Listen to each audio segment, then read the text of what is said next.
I've been practicing the Kriya since May of 2021. It's been nothing but a remarkable journey so far, and I can attest and say that it has been a rebirth. We all usually don't confront ourselves with life-changing questions or larger-than-life questions until we are faced with dire adversity. As I chose to break free from a tempestuous marriage, an obsessive search for answers to the suffering and pain began. I sincerely looked for an anchor that would help me guide through this ordeal. I tried every sort of technique for the most part that could give me solace, peace, and happiness within. Although I practiced many techniques and pranayama and other forms of meditation, I couldn't resonate with them for a long period of time, although they did give me peace momentarily. I came across a YouTube video of an hour long about Sushumna Kriya yoga. I wasn't sure if I was going to be able to get through the entire video, but I decided to play it anyways. Until that moment, I've never heard, known, or seen Aathmanandamayi Mataji. Her sheer grace was divine, her voice was infectious, and her smile is so contagious that I couldn't stop myself but watch to the bottom of the hour. Everything changed for me when I also read the book, The Autobiography of a Yogi by Paramahamsa Yogananda. I could resonate more with the Kriya Yoga practice that Ammagaru has bestowed upon us. Once I registered with the Self-Realization Fellowship in Los Angeles, and I used to get these lessons every 2 weeks, and I understood the real essence of spirituality and how we ought to grow in leaps and bounds in terms of your mind, body, and soul. A lot of the moment I finished watching the video, I resolved that I will take this up as a challenge and sincerely practice Sushumna Kriya Yoga for 49 days, 49 minutes during the Brahma Muhurta hours, and without any expectation. The moment I started, there was a lot of inner processing that has happened, and the experiences, they're not out of this world or anything. I just had to face my emotions deeper. It was very difficult. I had to face my emotions head on. Slowly and slowly, the pain, the suffering, the emotional release began to happen. And then a sense of calmness and peace within started to crop up towards the end of the 49 days. There was something about it that I did not want to give up, and that became my daily routine during the Brahma Muhurta. I call it my rebirth because the Samya I knew before was very naive, super reactive, very impatient, and confrontational, who could be easily manipulated and gaslit. With regular practice, I understood the suffering behind the anger and the impatience. A deep sense of compassion for my inner child grew.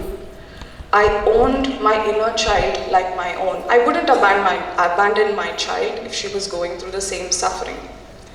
I experienced a heightened sense of awareness within my meditation, where I understood what death really feels like on a soul level. July 7th, 2021 was the pivotal moment of my life, as it taught me to never fear death, or any circumstance, or anyone for that matter. I had increased clarity that helped me make conscious and informed choices. It helped me transmute bitterness that I had with people into acceptance and forgiveness. I understood that everyone plays a role of a teacher, a guru, in our lives. So I began to be extremely thankful to all the people for coming and leaving my life at the perfect time for me to grow. There just couldn't have been a better way. I now trust that what is right for my greater good comes to me at the perfect time, and every experience, good, bad, ugly, worse, is an absolute blessing. I am confident that I can face any challenge with an indomitable spirit. The sheer sense of calm and happiness that arises every now and then is so addictive. There really doesn't have to be an external stimulation for that, like alcohol, drugs, smoking, etc.